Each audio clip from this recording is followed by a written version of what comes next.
They put me at the end of the table, near the door, like I wasn't even worth a chair. I didn't fight it, but his wolf did. The most powerful alpha alive crossed that hall in silence, and then his knees hit the stone, right in front of me. The hall went dead silent. Sable stood against the pillar with the wooden bowl still in her hands, and the hall had gone so quiet she could hear the cedar smoke curling. 200 wolves, not one of them breathing loud enough to register. The most powerful alpha on the continent had just knelt on the stone floor in front of her. In front of her, the woman with the bowl of scraps. And now he was gone, and the heavy doors were still shuddering on their iron hinges, and every single pair of eyes in that hall had landed on her like a physical weight. But let me start where I should. 14 hours earlier, dawn came in grey and cold, the way it always did in Ironhold, and Sable Ashwood was already grinding cedar bark into powder with a stone mortar she'd had since she was 18. The scent rose sharp and clean. Cedar smoke, the deep, resinous kind that got into your clothes and stayed for days. She breathed it in the way some people breathe prayer. It steadied her hands. It steadied everything.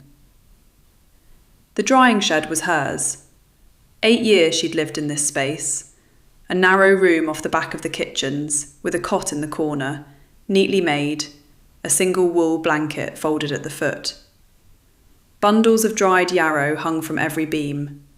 Nettle, feverfew, comfrey wrapped in linen strips. Elderflower in tight clusters that rustled when the door opened. She knew every plant by touch in the dark. She tested herself on it more than once, on nights when sleep wouldn't come. Eyes closed, fingers moving along the bundles. Yarrow, the feathered leaf edges. Nettle, the rough stem, even dried. Feverfew, the brittle button heads that crumbled if you pressed too hard. 31 tincture bottles sat in a wooden rack on the shelf above her work table. She'd prepared them over 3 weeks, each one labelled in her mother's shorthand, a system of small symbols no one else in Ironhold could read. Didn't matter. No one else in Ironhold came into the drying shed unless they were bleeding or fevered or desperate enough to admit they needed help from the woman who slept next to the kitchen scraps. She checked each bottle, held it to the thin morning light coming through the single high window, tilted, checked the colour, the sediment, the clarity. 22 of them were ready. 9 needed another day. She set those aside without frustration. Things took the time they took. Her leather herb pouch hung from its long strap on the hook by the door. Dark brown, soft and creased from years of use, the leather almost butter smooth at the corners where her hip pressed against it when she walked. She looped it over her chest and across her body the way she did every morning. Hands flat on the work table for one breath. Then she moved. The summons came at midday. Not from Alpha Greymoor himself, obviously. He sent a servant, a kitchen runner who wouldn't meet Sable's eyes. She was to carry platters tonight. She was to wear something clean. She was not to speak to the visiting alphas. She was not to sit. Sable's hands kept moving over the feverfew she was stripping. She didn't look up. Which visiting alphas? The runner didn't know, or wouldn't say. Didn't matter. Here's what mattered. Wren Greymoor had been alpha of Ironhold for 11 years. In that time, Sable had treated his recurring stomach ulcers, the ones he refused to admit he had, for 6 of them. 6 years of carefully prepared slippery elm bark and chamomile tinctures left outside his private quarters at night so no one would see him take them. 6 years. He had never once said her name correctly. He called her Sabine, sometimes Sable, but with the wrong emphasis, like he was naming a colour rather than a person. She'd stopped correcting him 4 years ago. He wanted bodies tonight. That's all she was, a body to fill the hall, proof that Ironhold commanded numbers, a prop in a clean shirt. She wore the same sage green linen tunic she always wore, sleeves rolled to the elbows, over the cream undershirt. She patched the right knee of her dark brown trousers that afternoon with the same neat, tight stitches she used on everything. Her boots were scuffed and flat-soled and perfectly functional. If Greymoor wanted her to look like something she wasn't, he should have provided the costume.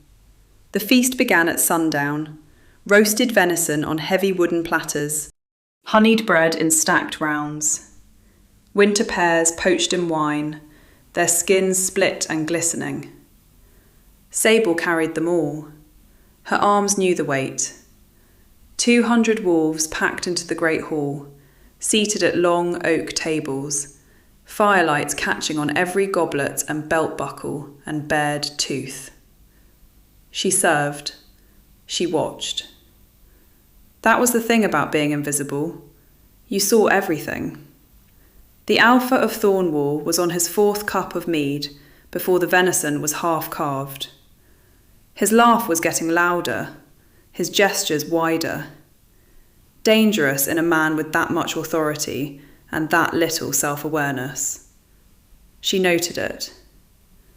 The beater, seated near the east door, kept his hand near his belt, fingers tapping the pommel of a short blade. His eyes moved to the entrance every 9 or 10 seconds. Nervous about something. Expecting someone. And the visiting warrior 2 seats down from Greymoor, broad-shouldered, iron-jawed, eating left-handed, was favouring his left shoulder beneath his armour. Old injury. Poorly set from the way the muscle bunched wrong when he reached for bread. She could fix that in 20 minutes. Probably no one had ever offered. Sable received her wooden bowl of gristle and broth ends from the kitchen without comment. She ate standing against the stone pillar near the far wall. The broth was lukewarm. The gristle was gristle. She chewed slowly and kept watching. Then the doors opened. Not slowly, not dramatically. They just opened. And the room changed. The cedar smoke in the air thickened, or seemed to. The temperature shifted, a draught rolling in from the dark corridor beyond, carrying cold and pine, and something underneath both, something that made the fine hairs on Sable's arms lift beneath her linen sleeves. Every wolf in the hall lowered their eyes. Cale Draven walked in like a man entering his own execution. Enormous, silent. Dark ash-brown hair falling past his jaw in rough, uncombed layers, partially covering a face built from blunt angles, heavy brow, broad nose, wide, square jaw with that shallow cleft at the centre. His black leather coat had no embellishment. The plain iron ring on his right index finger caught no light at all. His pale grey eyes moved across the room without landing on anything, without acknowledging anyone, without offering a single damn thing. He sat. He ate nothing. He spoke to no one. Sable watched him the way she watched everything, clinically, from behind her bowl of scraps. And she saw what no one else was close enough or still enough to notice. His hands were trembling beneath the table. Not dramatically, not visibly unless you were looking for exactly that.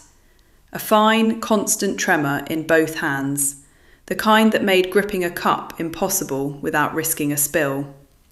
He wasn't refusing food out of arrogance. He wasn't refusing drink out of power. He couldn't hold the cup steady enough to bring it to his mouth.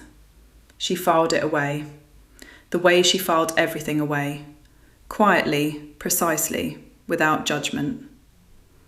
Then he stood. The movement was abrupt, chair scraping back, every head in the hall snapping toward him.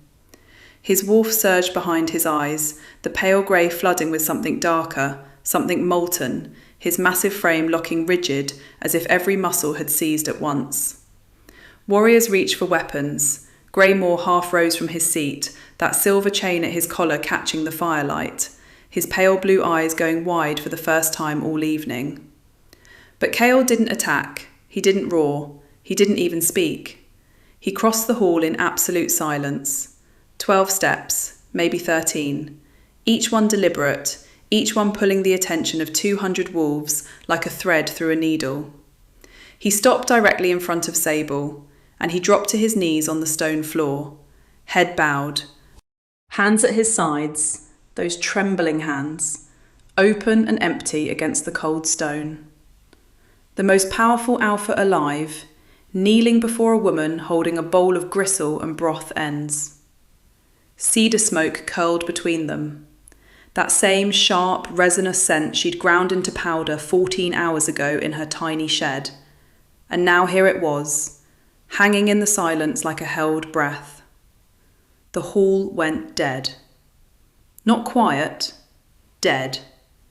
200 wolves and not a single sound.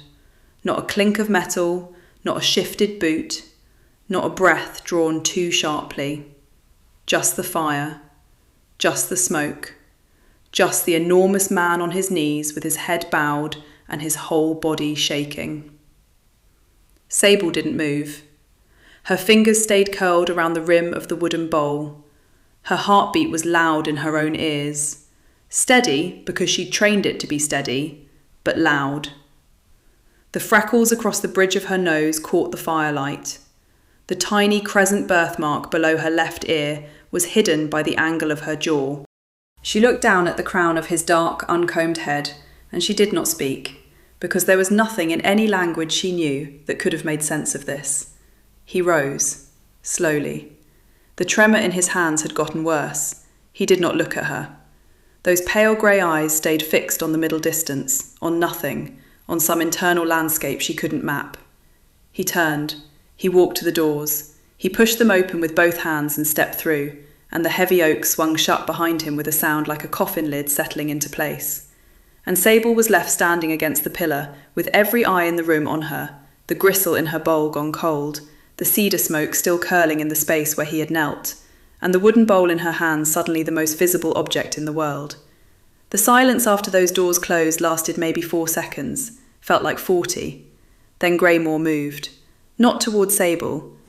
Not toward the spot where the most powerful wolf on the continent had just pressed his forehead to the stone floor, like a penitent before a shrine. No. Alpha Wren Greymoor moved toward his advisors, that silver chain at his collar catching the firelight as he turned, and the expression on that narrow, angular face wasn't concern, wasn't confusion.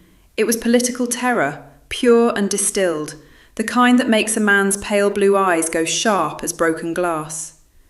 Because here's what just happened, in summit terms. A foreign alpha's wolf, not just any alpha, the high alpha, the king of Valdren, the man whose word could dissolve alliances and redraw borders, had performed a full submission display, in public, before witnesses from 6 territories, and the recipient wasn't a rival alpha, wasn't a dignitary, wasn't anyone who mattered in Greymoor's careful little hierarchy. It was his lowest-ranking pack member, the herbalist who mixed poultices and slept in a drying shed. The other alphas were already watching. Sable could feel their gazes like individual points of heat, measuring, calculating, filing this away for leverage. Greymoor's chin lifted higher, shoulders pulling back in that performative posture of his, and he said 3 words to his captain without looking at Sable once. Remove her, now. Not, is she all right? Not, what happened? Remove her. Like she was a stain on the floorboards. 2 guards flanked her before she could set down the bowl of scraps. She was still holding it. Someone took it from her hands, she didn't see who, and then she was moving through a side corridor, away from the feast hall, away from the warmth and the noise, into the cold stone guts of Ironhold's keep. They didn't take her to the drying shed. They took her somewhere smaller, darker. A storeroom off the lower pantry, barely 8 feet across, stacked with crates of dried oats and salt barrels. The door closed behind her. A lock clicked. Sable sat on a crate, folded her hands in her lap, flat, still, the way she always held them, and she catalogued.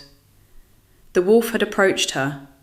Not her specifically, her scent maybe, the cedar smoke that clung to everything near the Valdren delegation, and underneath it, something she caught only in fragments.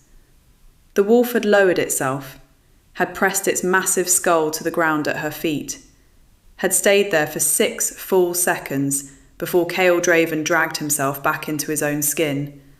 His hands had been shaking. Not from cold, not from exertion. A fine, persistent tremor in the fingers, the kind that comes from inside, from the nervous system misfiring, or from something suppressing it. Her pulse was still hammering. She pressed 2 fingers to the inside of her wrist and counted. 92 beats per minute. Her hands were steady. Her hands were always steady. Her heart, apparently, had its own opinions. She'd been sitting there for maybe 20 minutes when the lock scraped open. The man in the doorway was stocky, barrel-chested, with iron grey hair cropped close, and a neat grey beard trimmed tight to a wide jaw. Deep olive skin lined and weathered by decades of something harder than weather. A worn leather wrist cuff on his left arm, dark and cracked with age. He leaned slightly forward on his toes, weight settled like a man perpetually ready to walk into trouble. Tormund, Cale's beater. She'd seen him at the edge of the Valdren delegation, always positioned between Cale and the nearest door. He didn't introduce himself gently, didn't ask if she was all right. He looked at her the way you'd look at a crack in a load-bearing wall. Not with fear, but with the need to understand exactly how deep it went. His wolf has never done that. Flat, blunt, a voice like gravel dragged over slate. Not once in 34 years. Not for any person, not for any wolf, not for any living creature on this earth. The dark birthmark on the right side of his neck shifted as he swallowed. His wolf doesn't kneel. His wolf doesn't acknowledge anyone. Do you understand what I'm telling you? She understood. What are you? He asked. Sable met those deep-set brown eyes. Her herb pouch sat against her chest, soft leather warm from her body heat. An herbalist. Tormund studied her for 3 more seconds. Then he grunted, a sound that carried approximately 14 layers of scepticism, turned and walked away. He left the door unlocked. By the next morning, the entire keep knew. Sable could feel it in the way the kitchen staff looked at her, in the way the corridor guard stepped a half-inch further from her path. Something had shifted. She was no longer invisible. She was something worse. She was conspicuous. Cale returned to Ironhold's Hall at the 9th bell and made a formal diplomatic request, not a mate claim. Sable heard this detail 3 times from 3 different whispering servants before she was summoned, and each time the emphasis landed harder. Not a mate claim, a request framed in summit protocol, a sovereign alpha invoking the right of formal audience with a pack member of the host territory. Greymoor couldn't refuse without insulting Valdren's sovereignty, couldn't deflect without admitting his lowest-ranking member was somehow significant enough to protect. Trapped. And oh, didn't Greymoor hate it? That thin mouth pressed into a line so tight it nearly disappeared. They brought Sable to a small council chamber. Stone walls, a single narrow window, a table between 2 chairs. Cale Draven stood on the far side, and the word stood is doing a lot of work here, because what he was actually doing was holding himself in place through what looked like sheer force of will.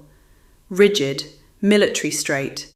That black leather coat hanging from shoulders so broad they blocked the window's grey light.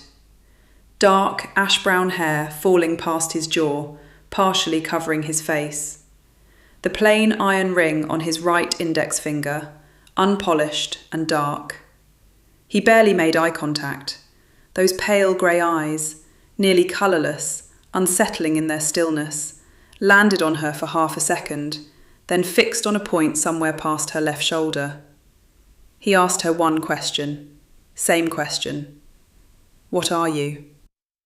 And her answer, same answer, steady as her hands, steady as the ground beneath stone. An herbalist. The silence after lasted 31 seconds. She counted every one. His jaw worked once. His hands stayed clasped behind his back. He said nothing else. Neither did she. Greymoor's solution arrived by noon. Political calculation dressed up as hospitality. Sable was assigned to prepare medicines for the Valdren delegation's quarters during the summit. A gesture of welcome, a leash disguised as a gift. Keep her close to Chaol's people. Keep her under Ironhold's thumb. Sable recognised the manipulation the instant the order reached her. She didn't care. Because something about the tremor in Chaol Draven's hands had been pulling at her since the feast. A thread she couldn't stop following. And now she had access to his quarters. She went that afternoon, alone. The room was large by Ironhold standards, stone walls, heavy timber beams, a fireplace with ash still warm. She prepared the standard diplomatic medicines first, sleep tonics in small clay vials, muscle salves in sealed jars, a headache remedy ground fine with mortar and pestle, her dark amber-brown eyes focused, her hands working with the quiet precision of someone who'd done this 10,000 times before the world decided to notice. Then she observed. The bed hadn't been slept in. Sheets pulled tight, corners tucked, not a single wrinkle, untouched. But the chair by the fire, deep grooves in the armrests, fingernail marks. Someone had gripped those arms through long, white-knuckled nights, riding out something that wouldn't let them rest. The incense burner on the mantel held a residue she didn't recognise. Dark, slightly crystalline. She scraped a sample into a fold of linen and slipped it into her herb pouch. Cedar smoke hung in the air. That scent, warm, resinous, the signature of everything Valdren. But underneath it, something else, something bitter, wrong. A chemical note that didn't belong in any incense she'd ever catalogued, and her mother had taught her 213. Her mother's training was firing now, every instinct lit up like a signal line. This wasn't grief. This wasn't the isolation of a man who couldn't sleep. Something was very wrong with the high alpha of Valdren, and it was chemical. Sable left a jar of salve outside his door before she went. For the shoulder tension she'd noticed, the way he held his left arm a fraction closer to his body, protecting something that hurt. No note, no explanation, just the jar, placed on the stone beside the doorframe. She came back the next evening to prepare fresh tonics, and there it was, the jar, placed back exactly where she'd left it, positioned with deliberate precision on the same stone. Empty, scraped clean to the walls, every last trace of salve used. He'd taken it, used all of it, and put it back without a word. Sable picked up the empty jar, held it in both hands. The glass was still faintly warm, or maybe that was her imagination, her copper-bright eyes catching the corridor torchlight as she stood there in the silence of his doorway, the crescent birthmark below her left ear hidden by shadow. He never said a word. The empty salve jar sat on the shelf behind her now, placed there without thinking, the way you shelve a question you're not ready to answer. Sable's hands were busy with something more urgent. Candlelight threw her shadow long against the drying shed wall, stretching her silhouette across bundles of hanging yarrow and nettle, and the dark braids of sweetgrass her mother had taught her to twist before she could read. The herb pouch hung across her chest, its leather soft and creased from years of use, and she'd pulled 3 of her mother's dried specimens from the inner pocket, where she kept them wrapped in waxed linen. Wolfsbane, monkshood, aconitum. 3 names for the same beautiful, devastating plant. She held the residue sample up to the candle flame. Scraped from the inside of the brass incense burner in Chaol's quarters, collected while she prepared his medicines. A dark, waxy film. Unremarkable to anyone who wasn't looking.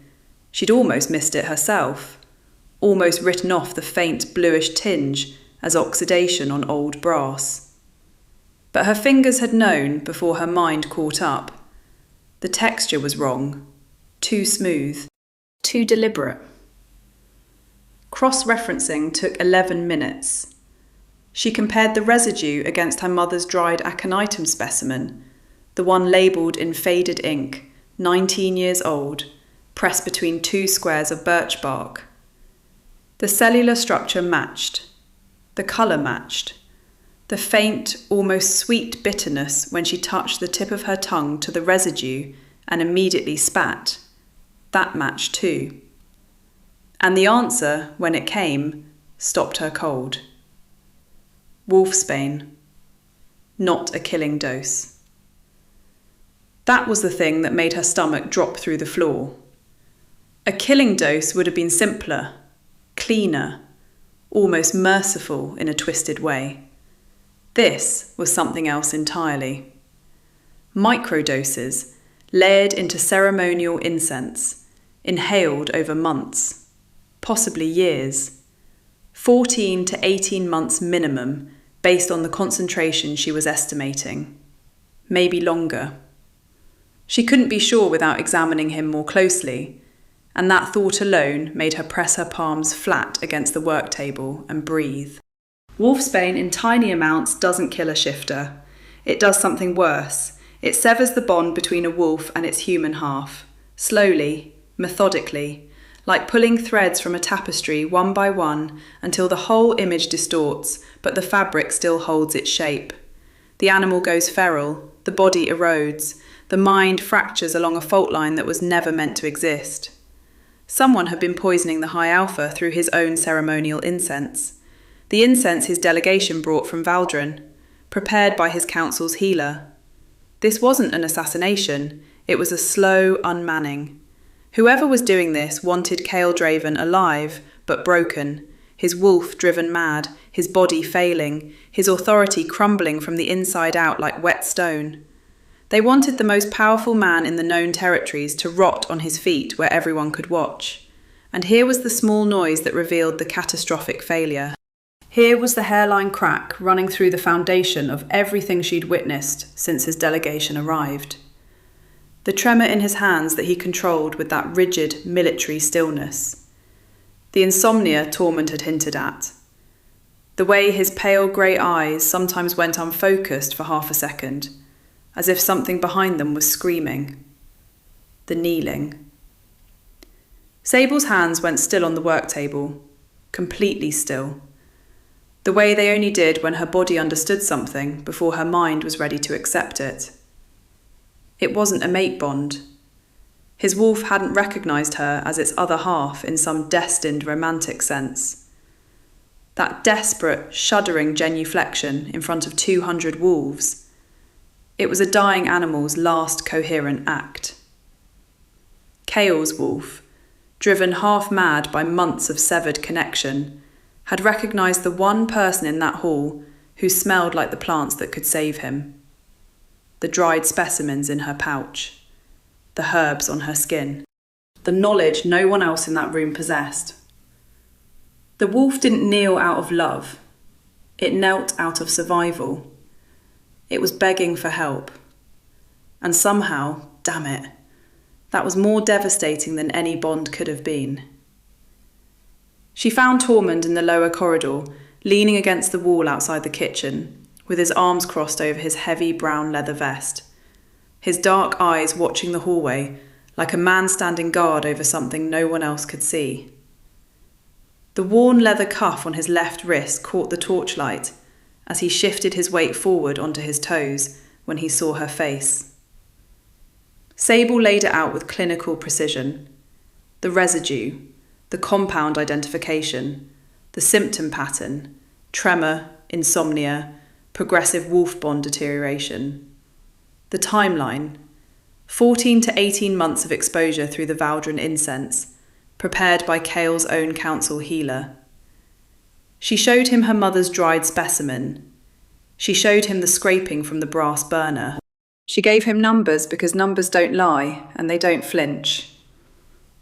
Tormund's reaction was not surprise. It was the heavy exhale of a man whose worst suspicion had just been handed a name. His broad shoulders didn't tighten. They dropped.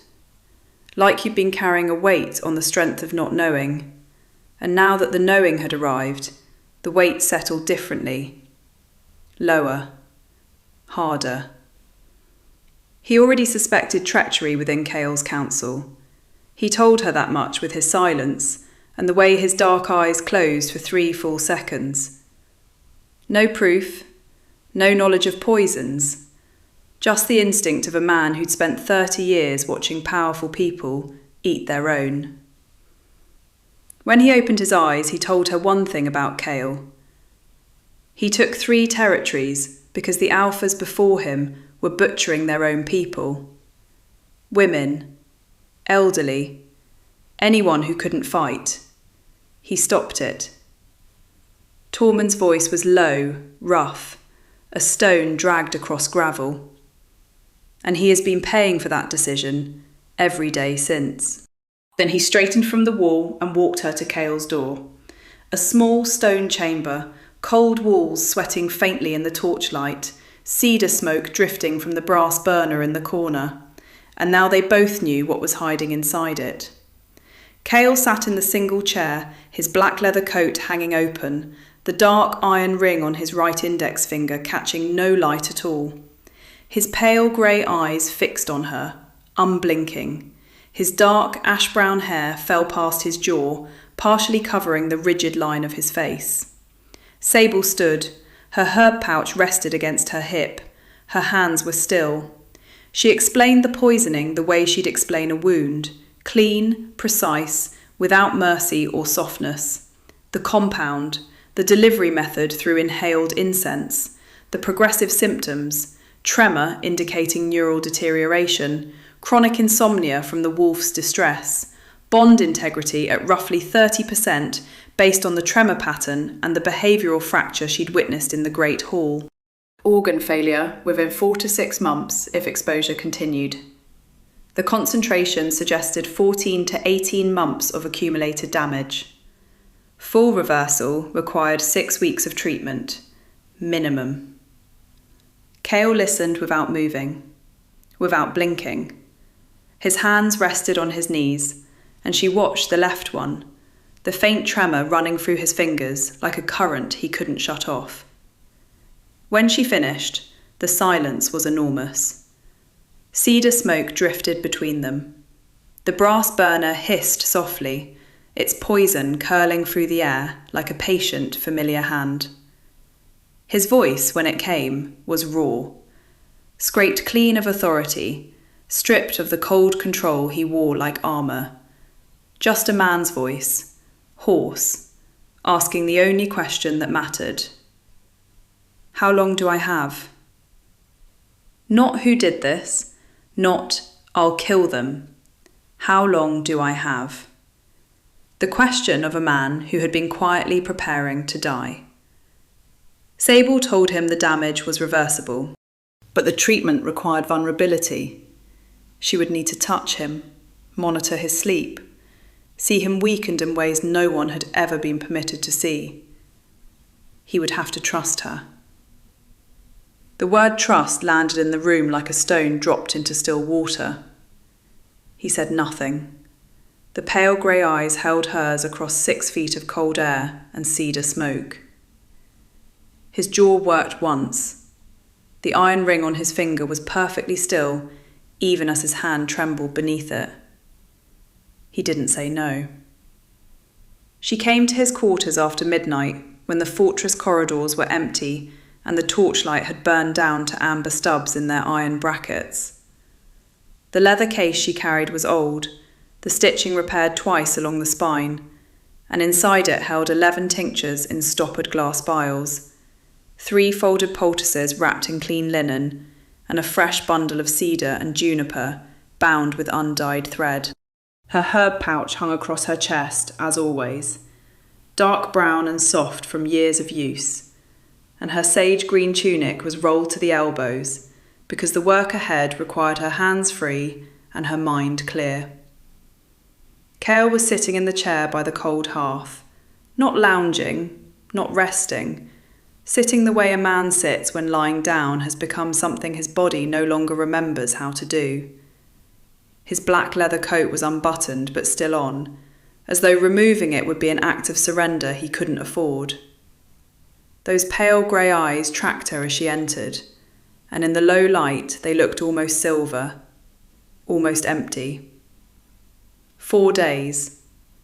She estimated 4 days without sleep, based on the depth of the shadows beneath his heavy brow, the fine tremor in his left hand, where it rested on the chair arm, the way his pupils were slightly too wide for the dim room. 4 days of a body being slowly unmade by poison it didn't know it was breathing. First things first, the incense. She crossed to the iron burner on the stone ledge near the window, where the remnants of the old blend still sat in a thin layer of pale ash. She didn't touch it with bare fingers.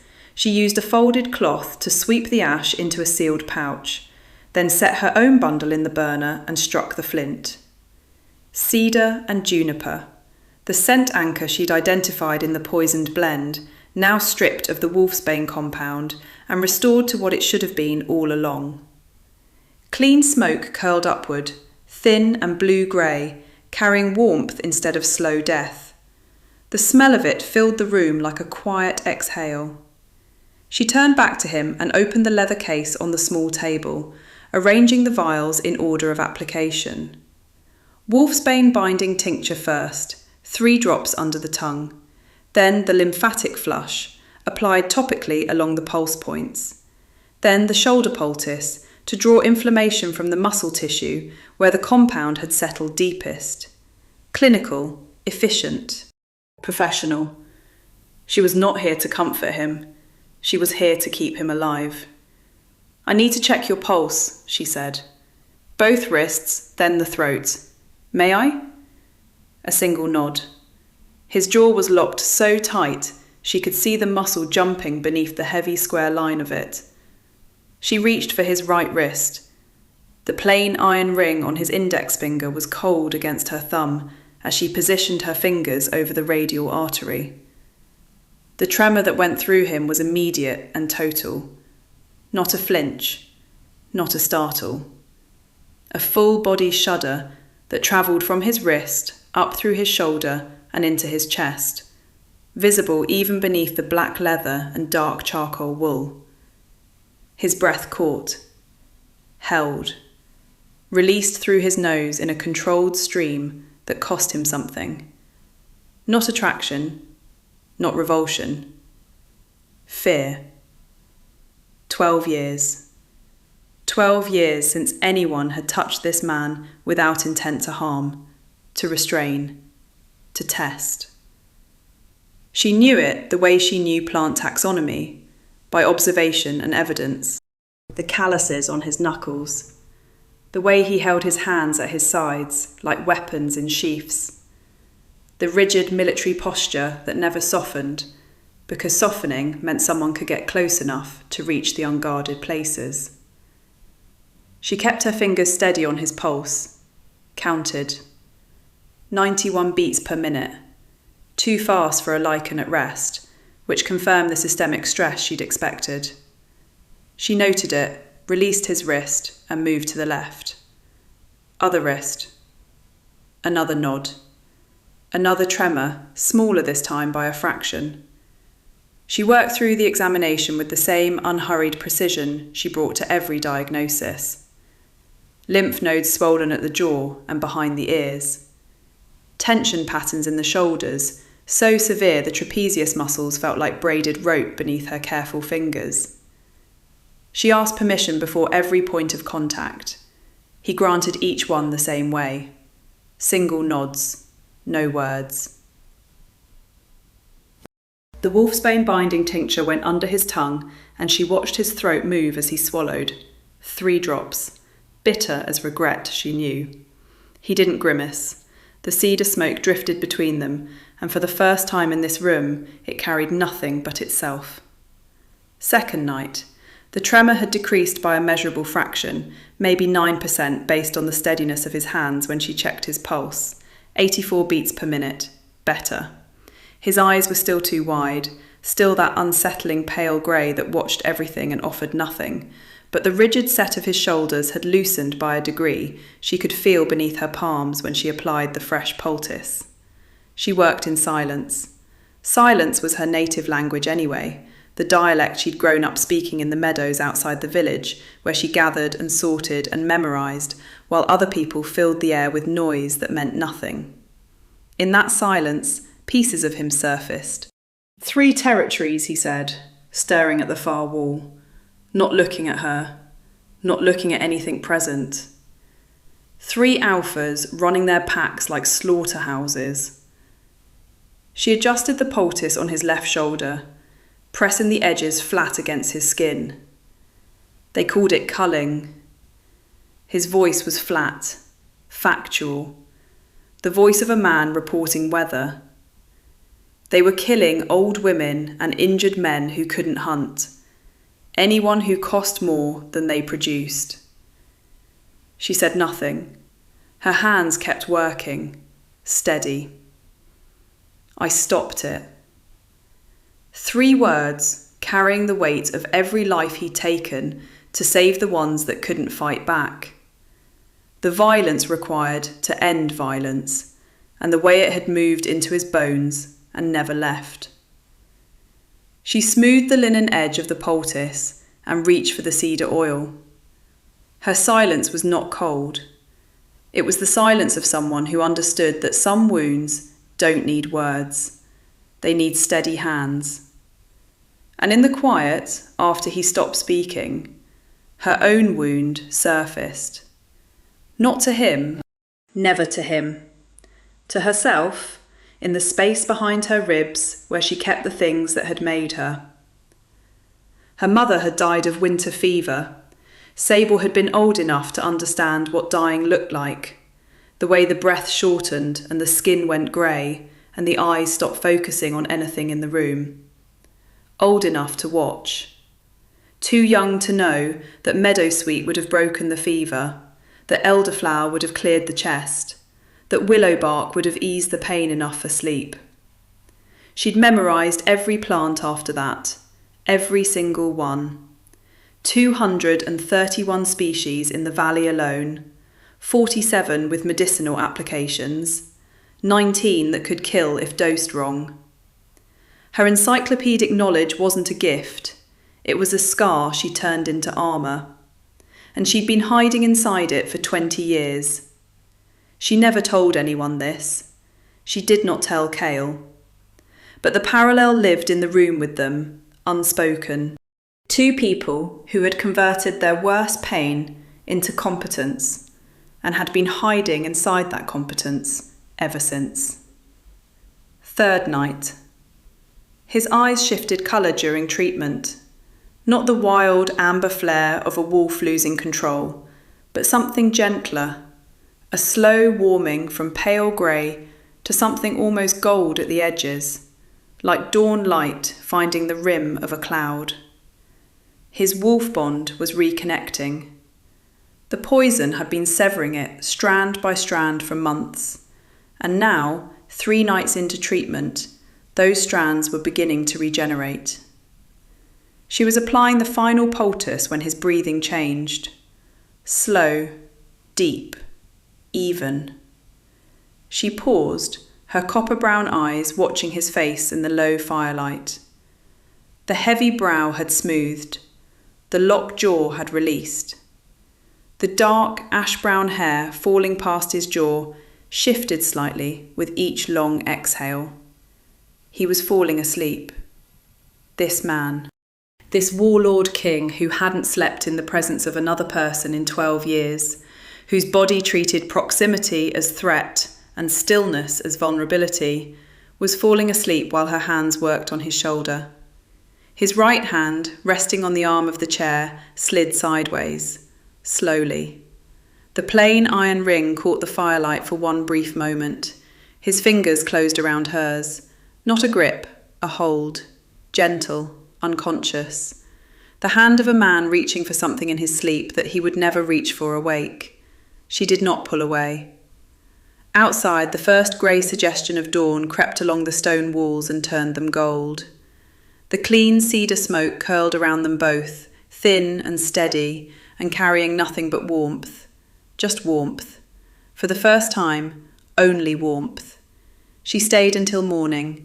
She woke with his hand still around hers. Not loosely, not the slack grip of a man who'd forgotten where his body ended. Cale's fingers were threaded through Sable's with the kind of deliberate pressure that said he knew exactly what he was holding and had chosen not to let go. His breathing was even, deep, the kind of sleep she hadn't seen from him in 6 nights of treatment, the kind his body had probably forgotten how to do. Dawn light cut through the narrow window of the treatment room and landed across his face, catching the shallow cleft in his chin, the rough, uncombed layers of dark, ash-brown hair falling past his jaw. His pale grey eyes were closed, peaceful. The iron ring on his right index finger pressed cool against her knuckle. 2 things settled into Sable's chest with the quiet certainty of a diagnosis confirmed. The poisoner would move today, and Cale was ready. She didn't pull her hand free. She waited until his breathing shifted, until his eyes opened and found hers without confusion, without the fractured panic she'd seen that first night. He looked at her, looked at their joined hands, said nothing, released her fingers slowly, like setting down something he intended to pick up again. Then Tormund was in the doorway, and everything moved fast. The stocky healer leaned forward on his toes the way he always did when trouble was close, his worn leather wrist cuff catching the light as he laid a folded document on the table between them. 6 weeks of supply records, healer appointment logs, private meeting schedules pulled from servants who owed Tormund favours he'd never called in until now. The name at the centre of every thread was Aldrich Draven, Cale's cousin, his council second, the man who sat at his right hand during every summit session, who poured his wine, who controlled which healers touched him and which incense burned in his chambers.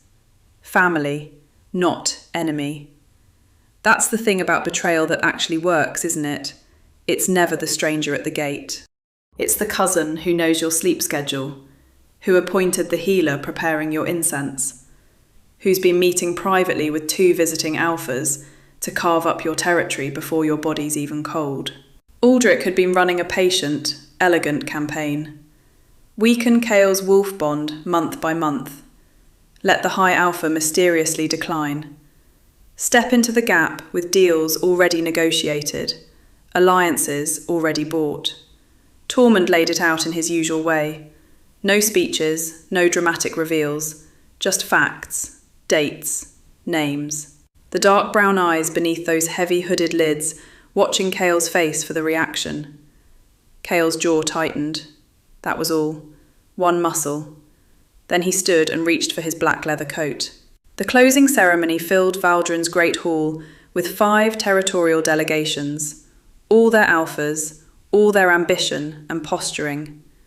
Cedar smoke drifted from the ceremonial incense, clean this time, because Sable had prepared it herself at 3 a.m. Aldrich made his move with the polished confidence of a man who'd rehearsed this moment for months. A formal challenge for Valdrin's leadership, ancient protocol, the right words in the right order, spoken to the right witnesses. He stood in the centre of the hall expecting what he'd engineered, a trembling high alpha, fractured wolf bond, hands that couldn't hold steady long enough to shift. Instead, Cale stood, clear-eyed, spine straight in that rigid military posture, hands at his sides, every motion deliberate and rationed. His pale grey eyes held steady, no flicker, no fracture.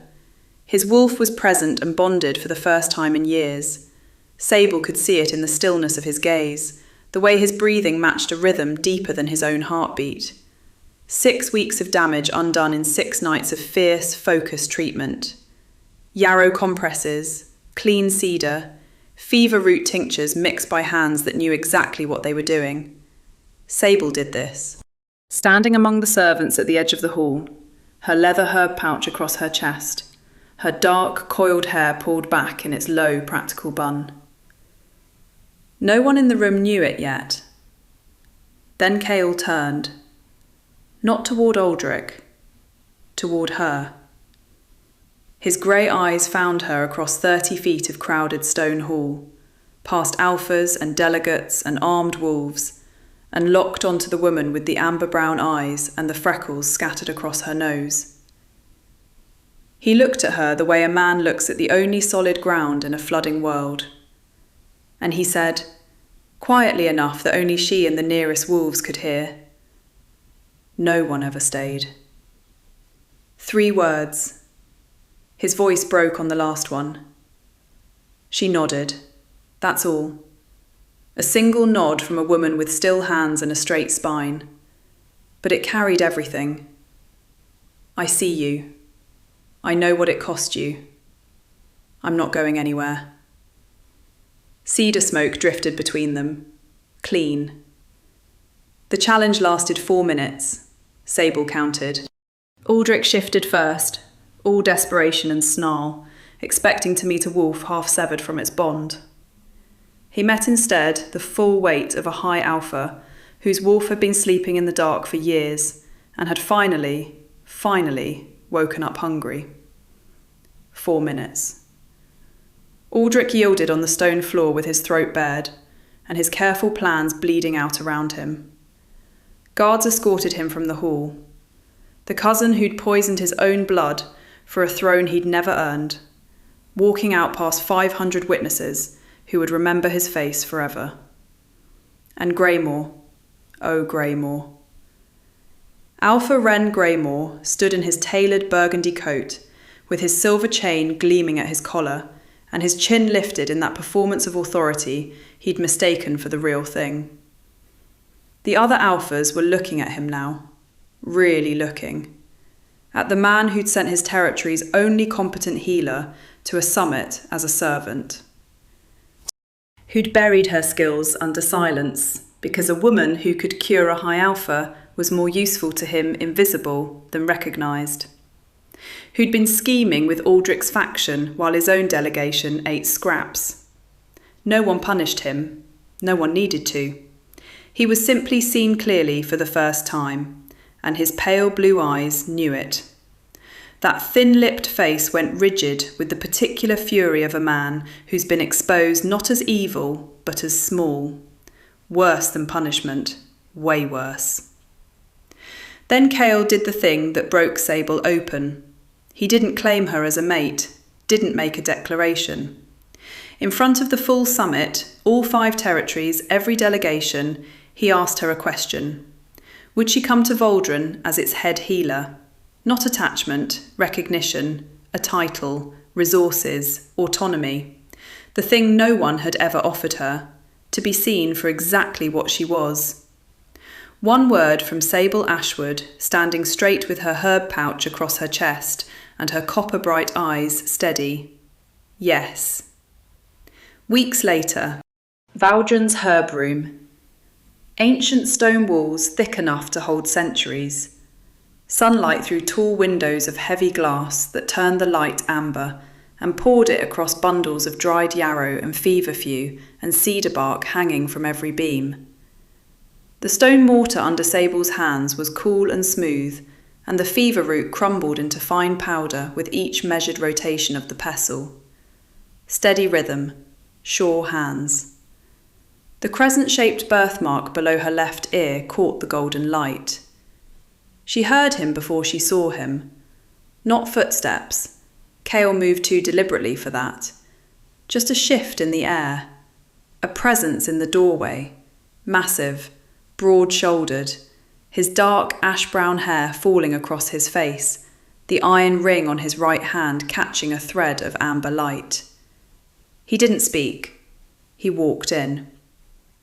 Sat on the stone floor near her work table, his back against the wall, his long legs stretched out across ancient flagstones. He leaned his head back, closed his pale grey eyes. And for the first time in 12 years, Cale Draven fell asleep in the presence of another person. Not drugged, not broken past the point of consciousness, just safe.